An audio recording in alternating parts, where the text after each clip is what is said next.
Welcome to my YouTube channel. My name is Rohit. In this particular video, I'm going to discuss about list data structure and its built-in functions, and I'm going to show you practically how each and every built-in function as far as pertaining to list is concerned. So before I deep dive into the details built-in functions, let us know what is list. So list is an unordered collection of elements. List is an unordered collection of elements of different data types. Different data types separated by comma and enclosed within the square brackets. Is nothing but a list. So what is a list? A list is an unordered collection of elements of different data types separated by comma enclosed within the square brackets. So yesterday I have told you we can also create empty lists. So how do we create an empty list?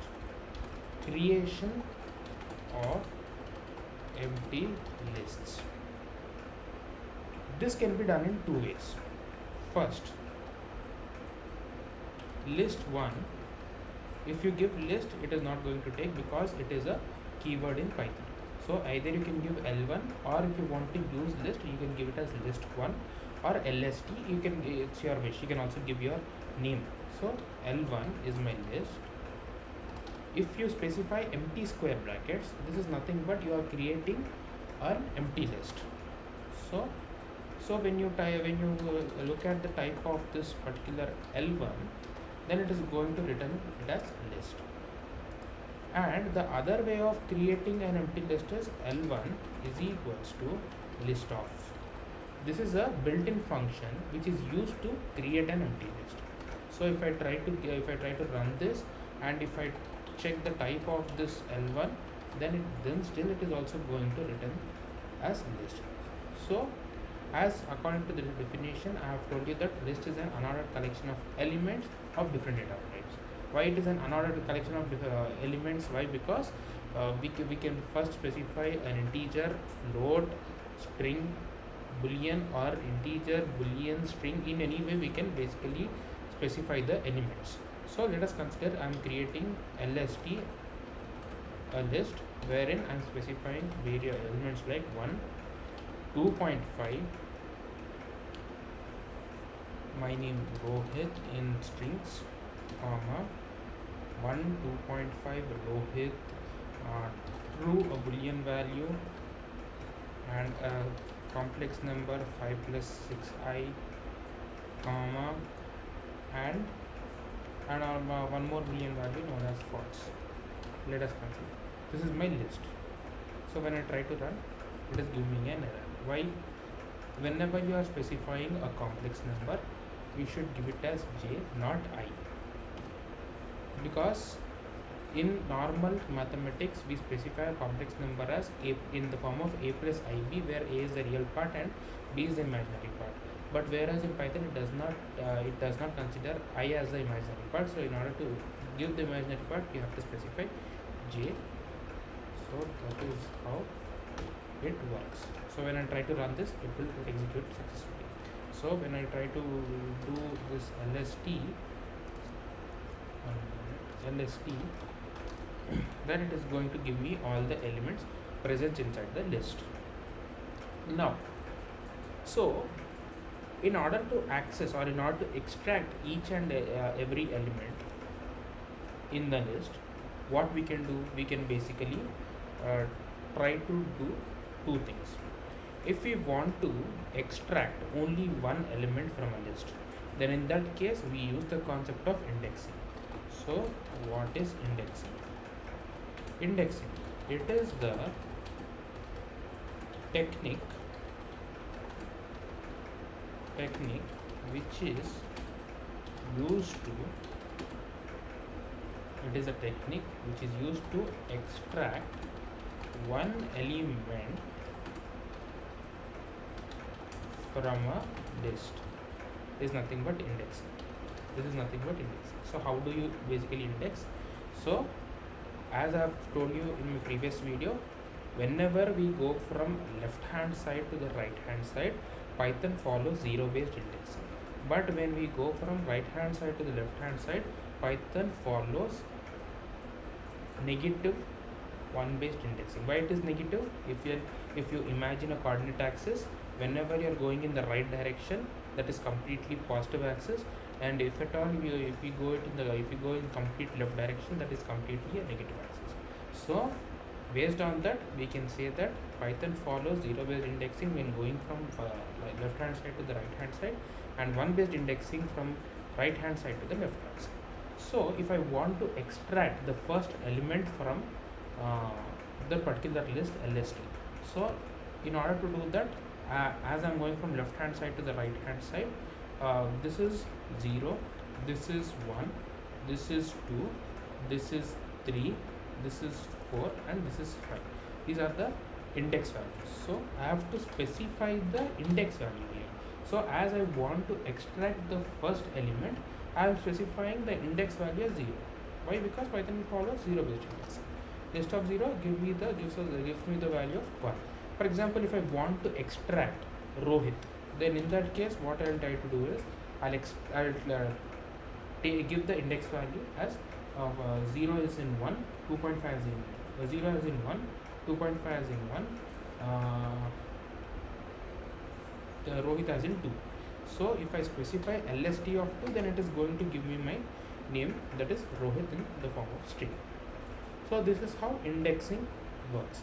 So indexing, this technique is only used to extract only one element from a list. But if there is a requirement to extract more than one element from a list, then what we have to do? In that case, there is one more technique known as nothing but slicing. So what is slicing?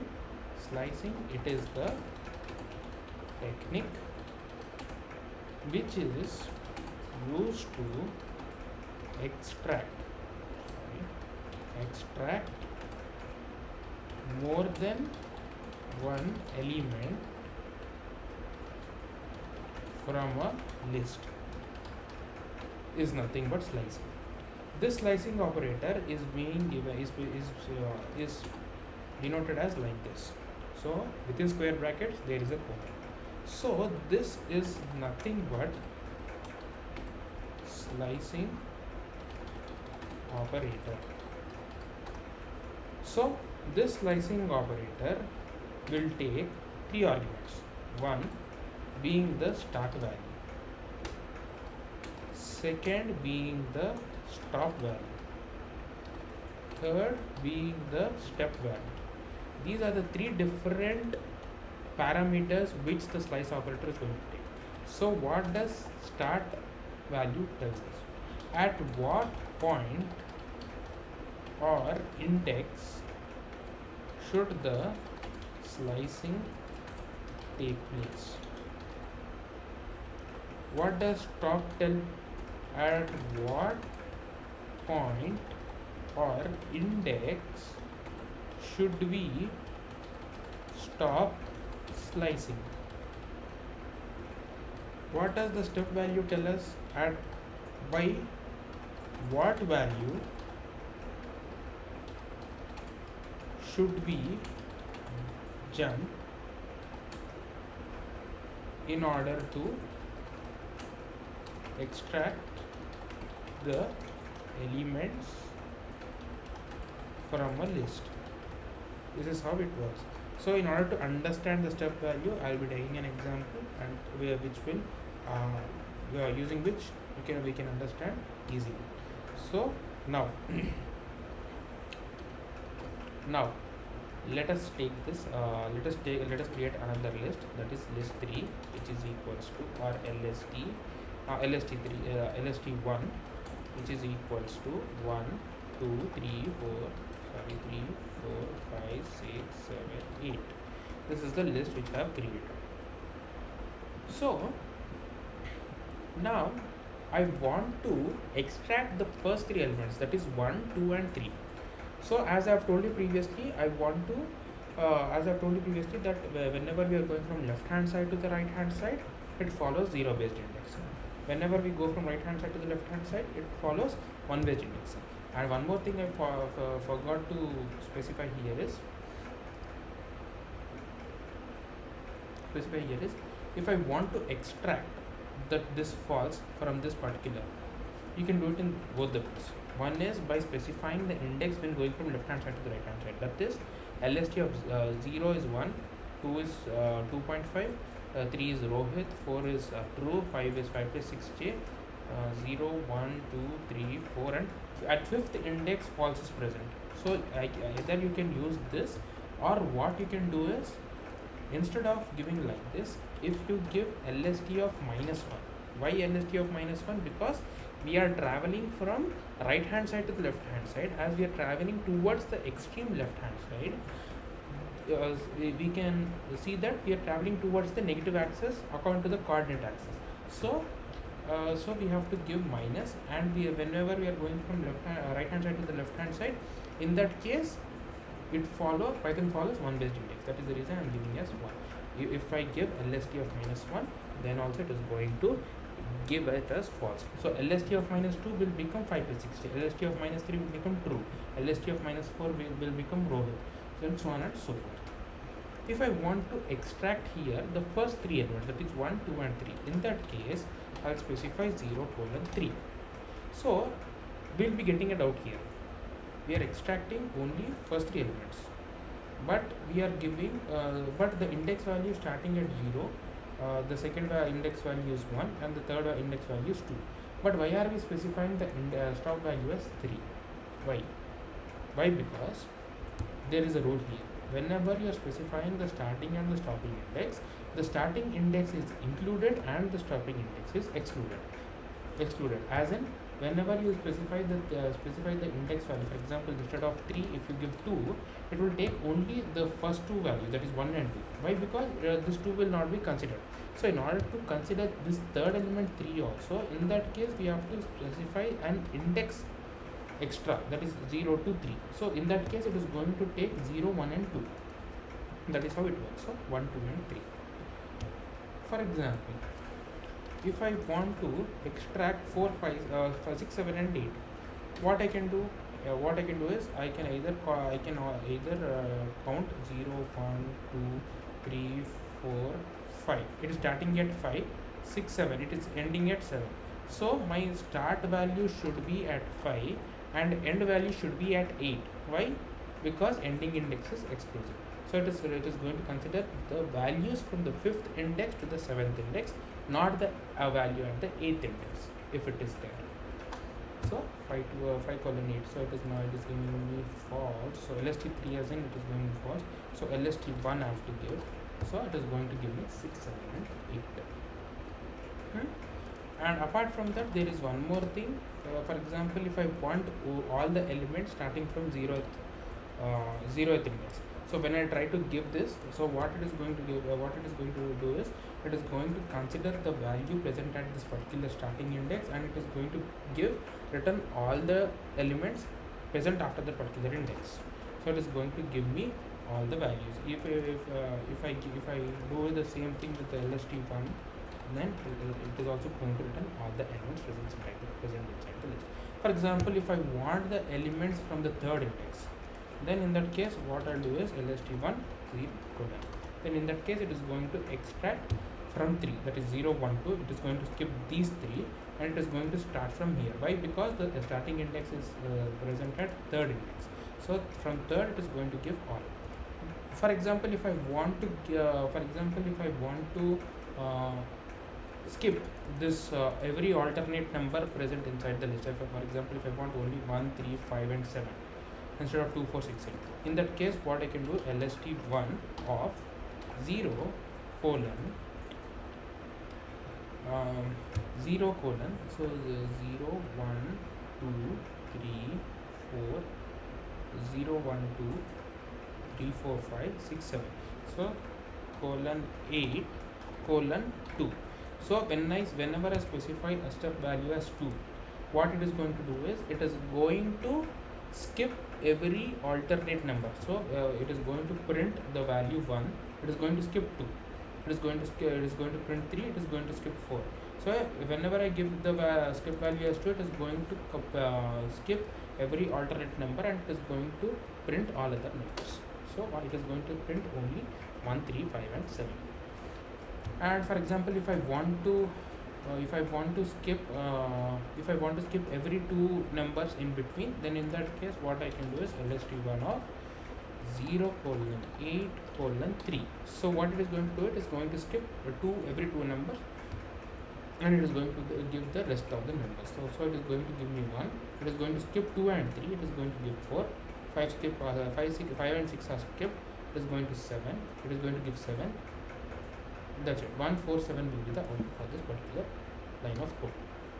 This is how it works. So step value basically tells us by what value we should jump in order to extract those elements, by how many values we should we skip.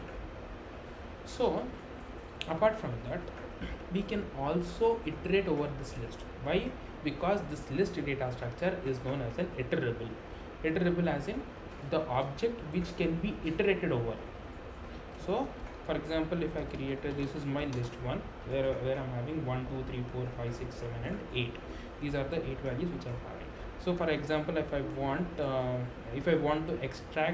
to separate out all the even numbers and all the odd numbers, then in that case what I can do is, for list for L in LST1,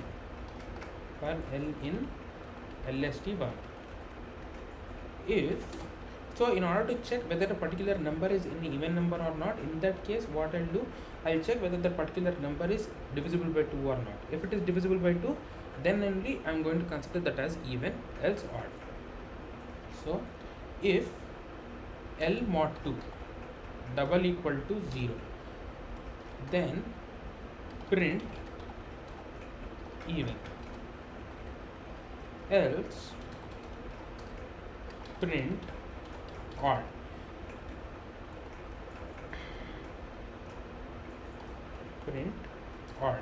This is how it works. So what it is going to take is, this is an alias name, so it is going to the elements present in this LST1 will be stored in this particular L, and it is going to check whether each and every element present in this list 1 is divisible by 2 or not. If it is divisible by 2, then it is going to print it as even, as it is going to print it as odd. So when I try to check, so it is giving us, so if I so 1 it is giving as odd, 2 it is giving as even, 3 odd, 4 even, 5 odd, 6 even, so on and so forth. This is how we can use iterative statements and conditional statements in data structures. Next, coming to built-in functions. So what are those built-in functions? Built-in functions are the functions which are pre-installed or come with Python automatically when we install Python in our system. So these are built-in functions. So built-in functions are the functions which come installed or which are pre-installed or come with Python automatically when we basically do the installation of Python. So what are the different types of built-in functions present in Python? So if you want to know what are the different types of built-in functions in Python, so as we have created LST1, there is a function dir function which I have also told in my previous videos. So dir function, so whenever you try to do a shift tab, what it tells is if called without an argument, returns the names in the current scope, else returns an alphabetized list of names comprising of some attributes, objects, etc. So what it is going to tell us is, see, for any other object, its attributes, its class attributes, and recursively the attributes of its class basis classes, the built-in function or method. It is going to return the built-in functions present for the particular data type or the data structure which we are dealing. So as we are dealing with the list, so if I type dir of lst1, as I have created a list lst1, so when I try to execute this line, it is going to give a list of all the built-in functions present in list. So these are the from append to sort, these are the different built-in functions present in list. So what does append do? So append, what it is going to do, it is going to add an element at the end of the list. Why are we using this append function? In order to add more elements to the list. How can we add more elements to the list? Because list is having a property called as mutability. What is mutability? Mutability is nothing but it is a technique where we can add the elements to a list, or we can modify the element from one element to another element once created. What is immutability? Immutability, once the particular iterable or data structure is being created, the elements present inside that particular iterable or data structure will not be changed. This is how it works. So as list is mutable, so there is a function called as append, extend, insert. These are the three different built-in functions which comes under insertion built-in functions. So append, it is going to add an element at the end of the list. For example, I am having lst1 wherein I am having all members. So I want to add 9 to this particular list. So what I can do, lst1 dot append of 9. So here what if we see the dot string append object to the end of the list. So here we are going to give the object which we want to add. So as we want to add 9, whenever we try to run this and whenever we try to print the value of lst1, it is going to give me the list of values by adding the value 9. So according to the definition of append, it is going to add an element at the end of the list. Next, after append is nothing but insert. What does insert do? Insert is also similar to append, but the main difference between append and insert is it is going to add an element at the specified index value. So instead of adding that particular element at the end of the list, for example, if you want to add that particular element at a specified index value, in that particular case we basically use the concept of insert built-in function. So lst1 dot insert. So whenever you basically try to do a shift tab, it is going to take two arguments. The first argument is the index value at what position that particular element should be inserted. The second thing is nothing but the element or the object which is to be added to that particular list. So first I am going to specify. So let us consider I want to add 4 at third index. So first I am going to give as 3 comma the element which is to be added. So when I try to run this has basically added the element 4 at the index value 3. So lst1, if I see, so at the 0th index, 1 is present, at the first index 2 is present, at second index 3 is present, at third index 4 is present. So this is how insert works. Now let us consider. Next comes the extend function. So what does this extend function do? So it is going to create a new list which adds the elements of one list to the other list. As in, let us consider I am having lst1. which is having the values of 1 2 3 4 4 5 6 7 8 and 9. I'm having one more list called as LST, which is having 1 2.5 Rohit true 5 to 60 and false. I want to extend this both the lists. So what does extend do? These elements are present in this, these are the elements which are present in this list, and these are the elements which are present in this list. When I use this extend function, it is going to basically create a new list, or it is going to add all these elements to any one of the list based on the function how I write. For example, if I write it as lst1 dot extend of lst, so what it is going to do, it is going to extend that particular lst function, that is this function, that is this list, and it is going to add all these elements to this particular list. So the overall list will be 1 2 3 4 4 5 6 7 8 and 9, comma 1 2.5 Rohit true 5 plus 6j false, all in one list. So whenever I try to do a lst1, then it is going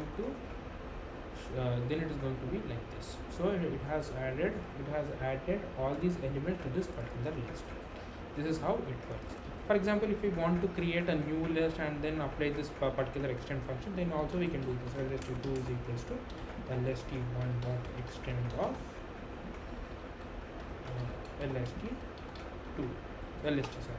lst1 dot extend of lst, and I'm storing the same extended list in another list called as lst2. So when I try to access lst2, it will be lst1 dot extend of lst2. So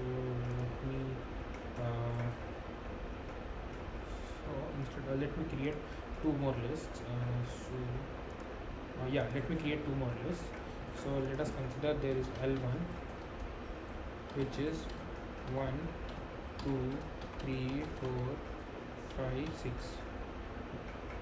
Let us consider this is L1. This is L2, which is having 6 7 8 9 0. For example, these are the elements which are present. For example, if I want to extend this L1 to L2, so lst3 is equals to L1 dot extend of L2. So when I try to give lst3,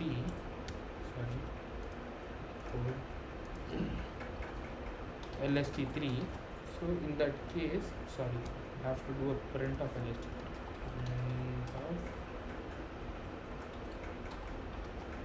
lst3 1 minute, dot extend, okay,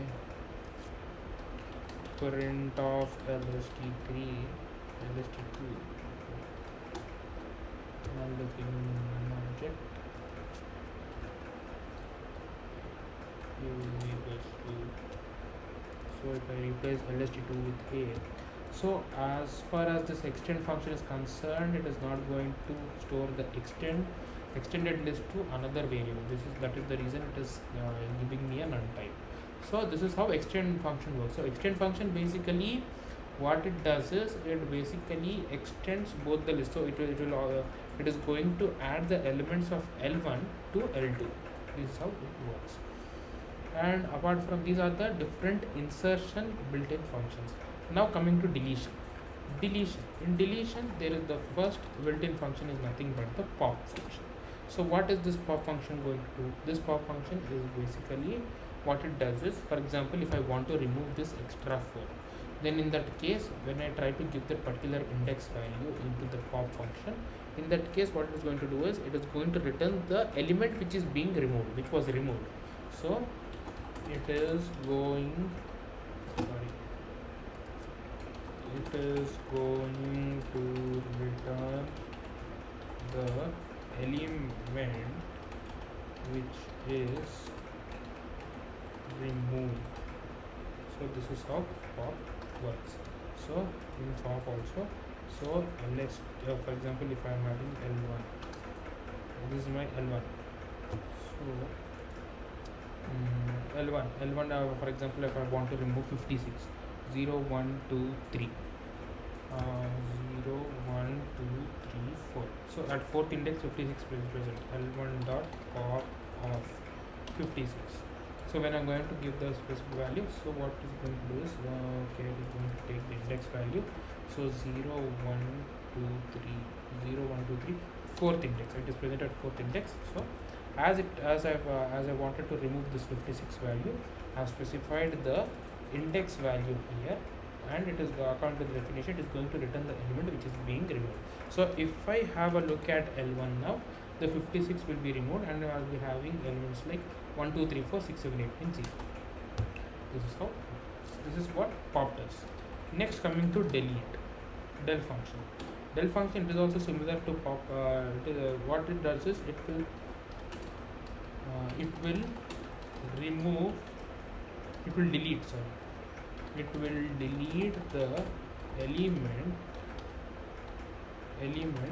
present inside a list, list. So del of, del space lst l1, for example l1 of if I specify the index value here, for example if I want to remove 2, I'll specify the index value. Then if I try to run this, if I try to check what are the elements present inside the L1, then in that case it is going to give me 1 3 4 6 7 8 9 0.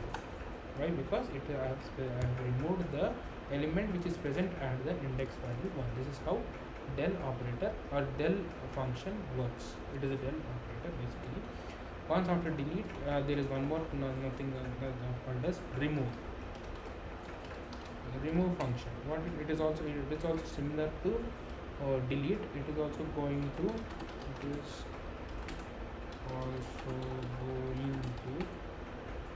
it will also delete the element which is to be removed,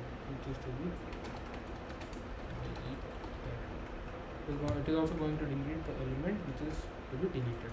So here in remove, what I have to do is remove. So in the remove, so for delete and pop I have specified the index value, but in remove what I have to do is I have to directly specify the element which is to be removed. So if I do a shift tab, it is going to give me, so L1 dot remove, it is going to take only one argument, that is a value, which value or which element to be removed. So if I want to remove 3, so L1 dot remove of 3, when I try to run this, when I try to access L1, the elements present in L1 will be 1 4 6 7 8 9 and 0. So this is how remove. And one more thing, one more deletion built-in function is nothing but clear. What it is going to do, it is going to clear, it is going to delete all the elements present inside a list. So what it is going to do is it is going to remove, so it is going to remove all the elements, that is 1 4 6 7 8 and 8 9 and 0. It is going to remove all those particular elements, and it is going to return as a empty list. So when I try to do L1 dot clear, and when I try to run this, and when I try to specify L1, it is going to give me an empty list as the empty list which I have created in above here. It is going to return only the empty square braces. So this is how clear function works. Next, coming to min function. So what does min function do? It is going to return the minimum value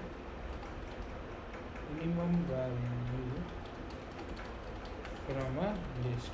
So as I have cleared all the elements present in L1, let me create a value. Let me create another list L1 where I am having 1 2 3 4 5 and 6. This is my L1. So min of L1, if I try to give this minimum of L1, then it is going to give me the output as 1. Why? Because the minimum value is 1 in this particular list L1. So 1. So there is one more function, max. which is going to return max value from a list. So max of L1. So when I try to run this, it is going to give me the maximum value, that is 6 from the list L1. And apart from that, there is one more thing called as copy function. So what does copy function do? It will create a copy of the same list having same elements, but copy is being divided into two types. One is nothing but the shallow copy. Second is nothing but the deep copy. What is shallow copy and what is deep copy? So let us consider there is a list L1 and another list L2, or there is a list L1, and I have created a copy of L1 by specifying a new variable called as L2. So the list L1 and the list L2 are same, and the elements present inside both the lists are also same. In that case, for example, if I make any changes in list L1, the changes which are made to list L1 will also get reflected in L2. Why? Because whenever I did a shallow copy to both these lists, that is L1 and L2, they are behind the scenes. What exactly is happening is they are pointing to the same memory location. But whereas in deep copy, what happens is, whenever a change is made in one list, the particular change will not get reflected in the other list. This is how shallow copy works. So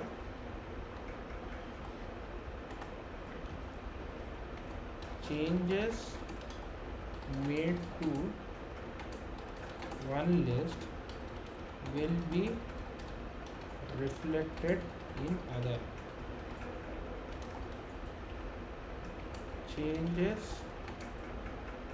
which are made to one list will not be reflected in other. This is how shallow copy and deep copy works. So first, for example, L1. This is my L1, which is having the elements 1, 2, 3, 4, 5, 6. I have created L2 is equal to L1. So what it does, the elements present in L1 are being copied into L2. So if I have a look at L2, this is also having the same number of same elements as L1 does. If I try to change L1 of 0 is equal to 4. If I check L1, it is going to give 4, 2, 3, 4, 5, 6. If I check L2, it is also going to give 4, 2, 3, 4, 5, 6. This is how shallow copy works. But if I want to do a deep copy, this is deep copy is nothing but it is opposite of shallow copy. So import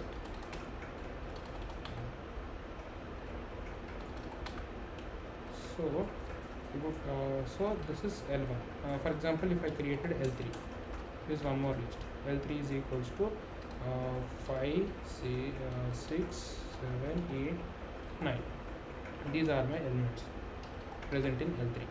So I am going L4 is equals to L3 dot copy of. In that case, L4 will also be having the same elements. So if I do L3 of 0, L3 of 0 is equal to 2.